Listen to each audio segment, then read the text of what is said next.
All right. Well, welcome everybody. Thank you for coming. We have a fairly light agenda tonight. Shouldn't go too long. Uh, Nat, you're first up.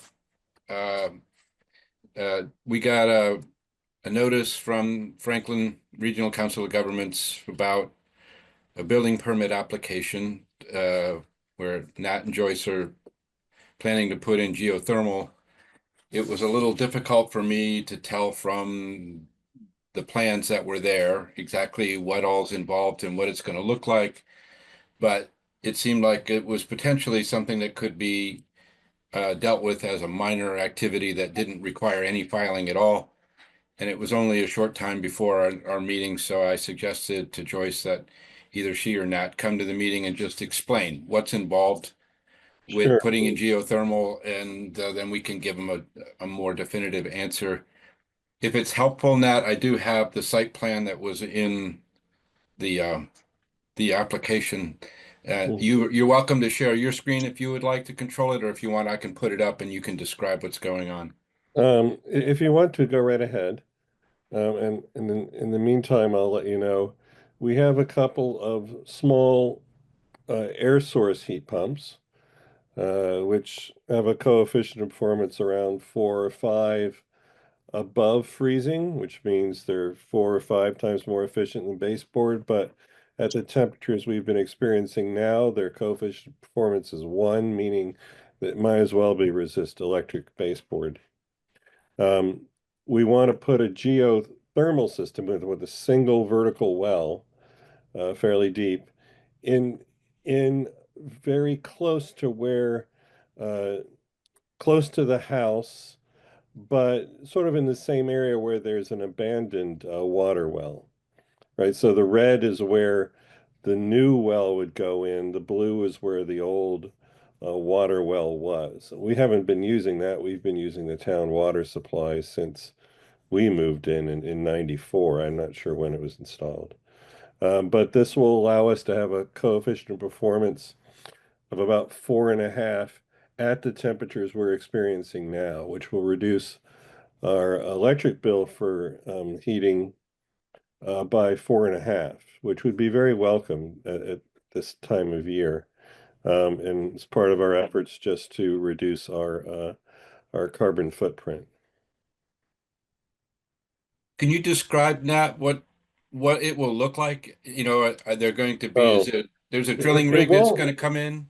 it won't actually look like anything because it's all underground. The Hmm. well is underground, and the red dashed line to the house is underground. There's nothing above ground because you that's where it's cold, and you want to heat sink Hmm. to the ground down below. There is a mechanical unit which is inside the house, which will just replace the HVAC mechanical unit that's there now. Um, there is an existing um, air source heat pump, as I mentioned. Um, there's one on the sort of accessory apartment, in the back behind the garage but that you can't see. It's a mini split, and there's one that's underneath on the underside of the solar hot water panels that are to the very right of the house, that you can see. Um, but The boring that's going to be done, is that going to generate a spoil pile of any size? um, what there, I don't know what the size of the pile is, but they're proposing to haul it away. Okay. I've never seen one of these things go in, so it's all new Yeah, to yeah. me. I So, conceptually understand it, but I have no right. real way of visualizing it. Yeah. So conceptually, the drilling apparatus looks like that you would use for a water well.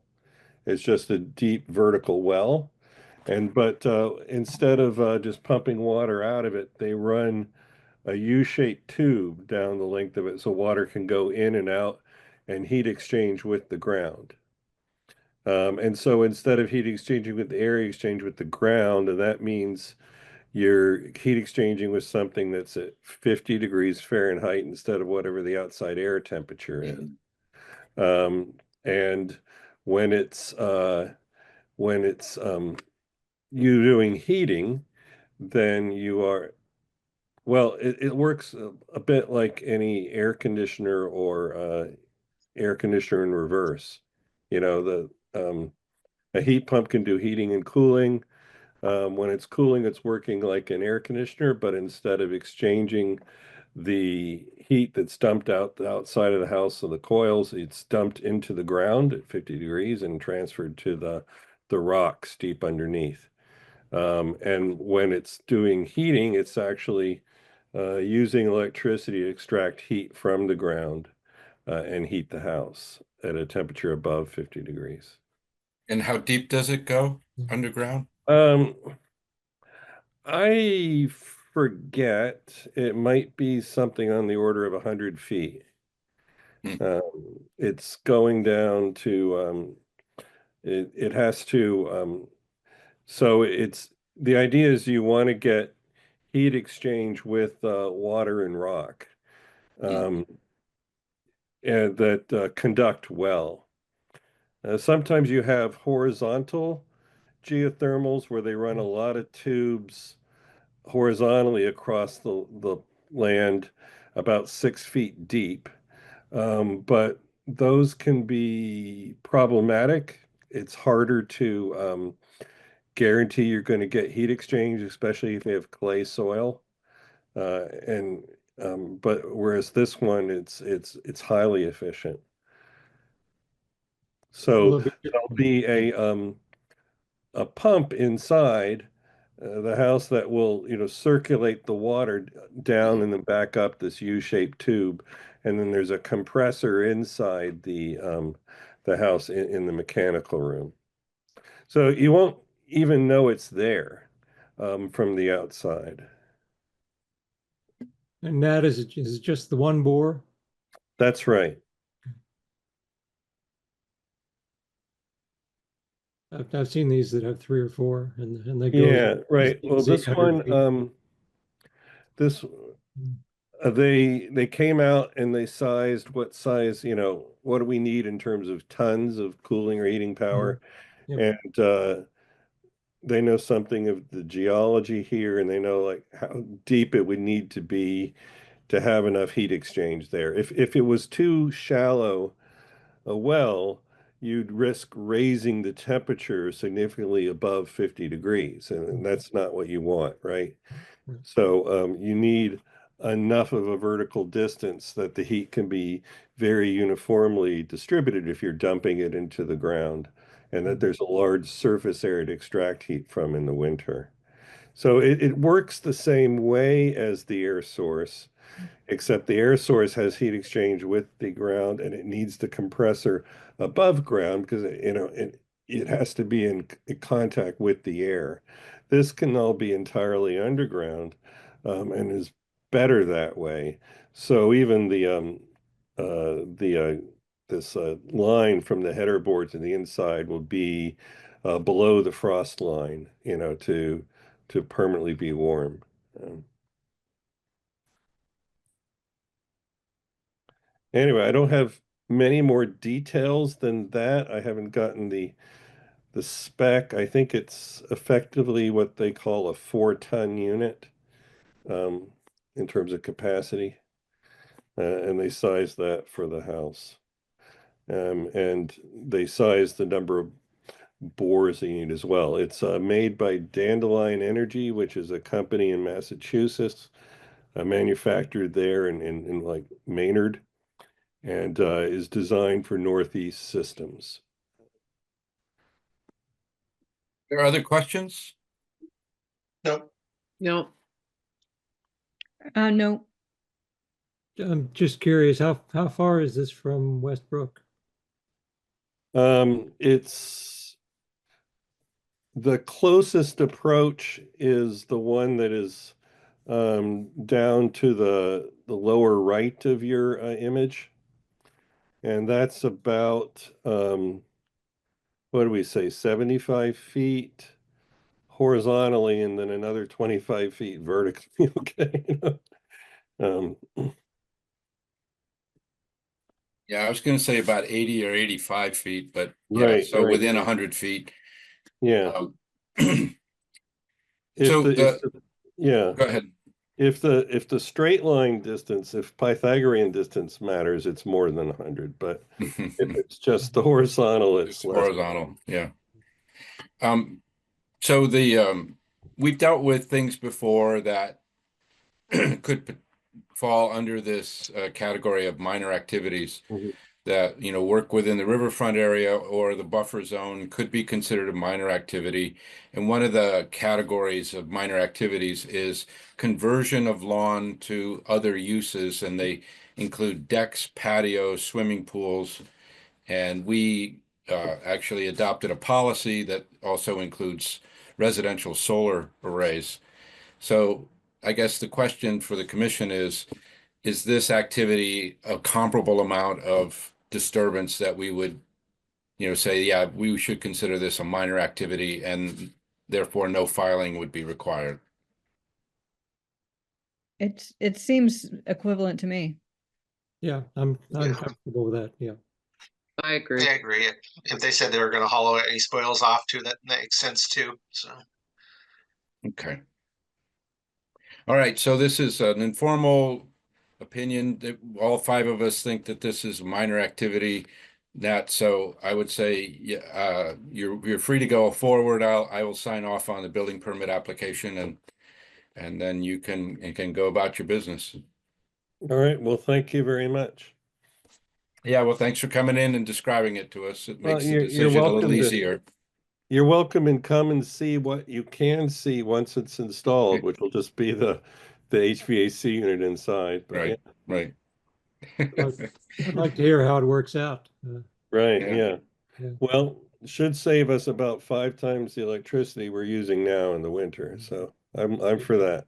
Oh, yeah, that's great. And how long before it pays for itself, do you estimate? Oh, um, it's that payback is getting shorter as electricity prices rise, but Yeah, right. Yeah. somewhere between 10 and 20 years. Hmm. Mhm. Yeah, interesting. All right, well, thank you, Nat. All right, bye-bye. Bye. Good. So I'm going to jump to the third thing on our agenda, which was the continuation of the hearing for the Haydenville Road project. They still are not ready to come back to see us. They said that maybe March, but probably more like April. So they gave us permission to continue the hearing. I suggest we continue to our March meeting, which would be March 19th, same time, 7:10 p.m. Does that sound right to you folks? Sure. Sounds good. Yep. All right, all in favor? Aye. Aye. Aye. All right, great. And then the RDA that we got from Justin Boy, I just got an email from his fiance that said that he fell today and has a minor fracture of his tibia, is not going to be able to make the meeting. Ooh. But I think we can proceed. Um,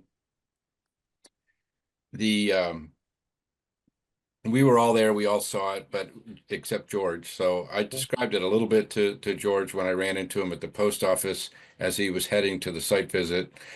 Um, I went but up there by myself and followed your tracks up the hill. So oh, good, good. So Yeah. you've seen it too. I've Yeah, seen it. yeah.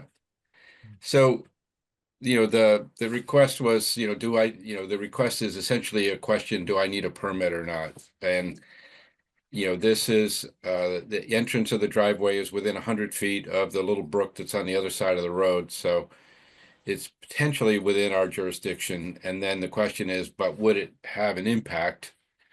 And with the steepness of that terrain and, you know, the fact that it's like a single family driveway, that's not likely to have the same kind of engineering unless there's some oversight. I think my recommendation would be to issue a positive determination just so that we can try to keep an eye on the erosion potential and the stormwater management aspects so that they don't end up adversely affecting wetlands, the stream across the road, or even the road itself, if things started flowing across the road or icing up on the road, there are a lot of reasons to be a little concerned about this driveway. So I put that out there for your consideration, and anybody want to comment on that or ask questions or disagree with my assessment, feel free. I agree with your assessment. Same here, yeah. Yeah, Me too. I do too, and I also meant to go back and look at the Edenville Road plans, that huge document, because it seemed to me there were some small culverts in Yeah. that area too. And then they crossed under and fed into that stream on the other side. Yeah, I think that might be is that one of the culverts that they're planning to replace? I can't no, there's one further down towards Mason's, that closer to the bridge, the Westbrook Bridge. Yeah, I And I thought, think there's another one further in the other direction. But so I don't think they're replacing the culvert, but certainly they've got a culvert there, and it could, whether it's sized enough to handle all this extra water that's going to come down off of the driveway is a Right, good question. right. But I think we need to invite Keith to come to the public hearing whenever it comes to us, so that he can speak to some of the highway concerns. And I think because we have the jurisdiction, we're in a position to try to address any number of issues that might be related to the water or to the erosion that could come off that hillside. Mhm. All right, so all in favor of issuing a positive determination of applicability? Aye. Aye. Aye. Aye. Thank you. The next is the minutes. Any comments or questions or corrections for the minutes from last month? Look great. Look Look good to good. me. All in favor of accepting the minutes? Aye. Aye. All right. I can't think of any updates or other business. Does anybody have anything to bring to the discussion? I got two quick things. Okay. The Battery Energy Storage Systems Committee continues to meet every 2 weeks. And Judy Markland has drafted two bylaws, a general bylaw and a zoning bylaw, that we're working our way through now. We've also looked at some of the news lately with the latest round of fires and battery disasters, including the huge one in California a few weeks ago, that caused mass evacuations, and they're finding heavy metals in the soils 5 miles away. Mhm. So, Is that like an earlier design that was more prone to this kind of problem? mm, no. This one was I think this was commissioned in 2020 or 2021. Mm. And it was the largest in the country. It was huge, and 80% of the batteries Whoa. burned for 5 days. Wow. Um, so So so when they talk, go. you said two bylaws, is the idea that either or is there potential to actually pass them both or ask the town to pass them both? One's a zoning bylaw, the other's a general bylaw. The zoning bylaw deals with siting and safety and decommissioning and so on. The general bylaw involves licensing. Okay. So it's it's a way of addressing the concerns that have been raised by the Attorney General around Okay. some of the other bylaws that have been passed. Mhm. That theoretically, we hope will meet all those requirements and give us some good protection. Judy has done a great job of researching it and drafting it, and we've all been going through it and giving feedback. So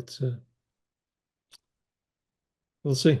It's a lot of work to get it to town meeting this year, and we're still not sure that's going to happen. But we did get an opinion from town council that we are vulnerable without it, and there is a new one that's been going through permitting now in Buckland. That's tied into the hydro and the Deerfield River. Mm. And there's also a very large one that's gone in Wellesley. That's Mm. tied into their municipal electric, and then they have just a different financial structure there that provides millions of dollars back projected to Wellesley by being able to store during cheaper power times and then put back into the grid and during peak demand. But because they're municipal electric, they have a different structure. The other thing is that I heard from my friend on the Board of Health, Fran Fortino, that there's been some interest from a LLC outside the area that runs it, a group of year-round RV campgrounds, and they're looking into white birch. So And this is independent of the woman that is, yeah, apparently that's not moving forward okay. so far as they know. But this is a group of investors who run these things. So Fran has had conversations with them about the site and the issues, and doesn't seem like they've been out to actually look at it yet. But that could be in the works. Yeah, well, that might be a challenge for us, dealing with people who have money and have lawyers, and they're trying to work on a problematic site with plenty of wetlands that could set up some potential clashes with what we would like to see versus what they would like to see. Right, and they would have to put in a bridge, because that bridge won't hold a lot of RVs, the bigger ones that are coming in now. And, Yeah. Yeah, culvert replacement or bridge replacement. right. Yeah. Yeah, well, that's good to have a heads up on that. So Hopefully they'll come and talk to us before they start making any commitments or fooling around out there. yeah, well, they've got to deal with Board of Health and they've got to deal with ZBA because it's not a year-round special permit, and the special Mm. permits aren't transferable anyway. Mm. So Yeah, well, thank you for letting us know and for bringing us up to speed on the battery storage committee. That sounds like a really important committee. it's a good committee. It's been busy and been a lot of information going back and forth. So, but it's pushing forward. Yeah. I do now remember one thing that I can report is that I had a meeting with Keith and with the new community development person, blanking on her name. Erica. Erica, right, Erica, and the Ty and Bond consultants that are working on the culvert replacement project by the Castaway on Christian Lane. So this is something that I've been hearing about for a while because the price estimates for replacing that culvert have come in, very, very high, and some people in town are really concerned that this seems like an outrageous amount to spend, to cross that small stream. I had, looked at the guidance document that I'm writing for DEP and what would it take to cross that and still meet the crossing standards to the maximum extent practicable. And based on the guidance, it would be just have to be big enough to pass a 10-year storm, which it's already designed to do. And in order to meet the full crossing standards, it would have to be almost 15 feet wide by what Ty and Bond has designed. They estimated the bankfull width of the stream to be about 10 feet. I went out right after one of those storms and went out and measured, and I got 9.5 feet. So it was pretty close. But, they don't necessarily have to do that for the regulations that we implement. We just try to get them to do as much as they can to promote fish passage and pass the 10-year storm. But one of the funding sources that they're looking at is the Mass Division of Ecological Restoration, And a condition of their grants is that you have to meet the crossing standards.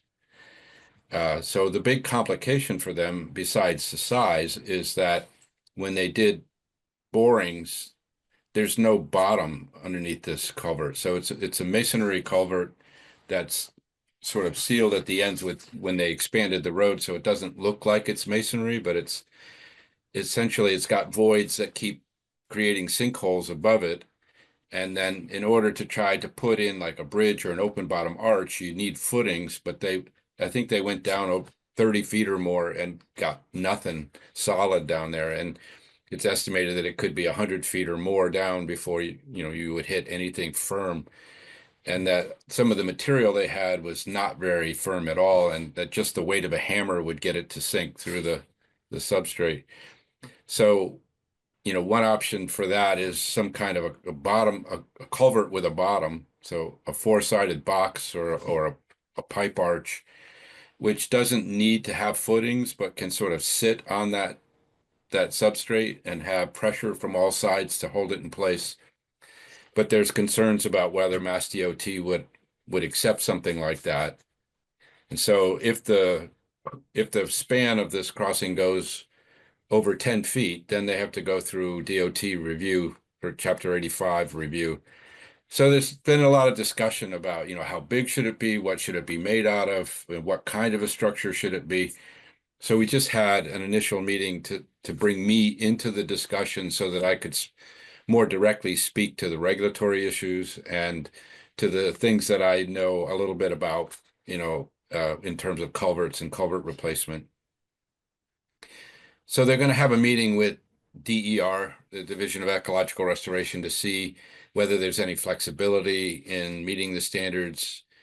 How close do they have to get to be acceptable for them so that they can get that grant. They're also looking at other grant possibilities. So originally, something that I saw from Ty and Bond was looking at an aluminum culvert, box culvert. And as of the meeting, it seemed to be people thought better of it and said, no, you should probably make it be concrete, in something that'll last longer and have a little more structure to it. So I think that's the idea now going forward, is a concrete box.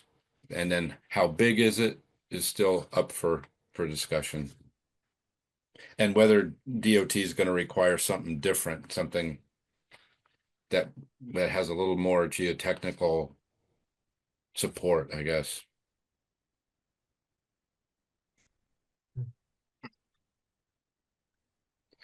It'll probably be a while before it comes to us for permitting because they don't have all the funding yet in place for it. They're still seeking funding, but it's always better to sort of be part of the conversation early. So I volunteered to go to these meetings and just be part of the discussion. What was the estimated cost of this? I don't know, but I've heard them talk about over $1 million in some of the designs that have been put forward. I don't know what this latest one would cost. Yeah. Presumably less than the previous designs, but still hundreds of thousands would be Substantially. my guess.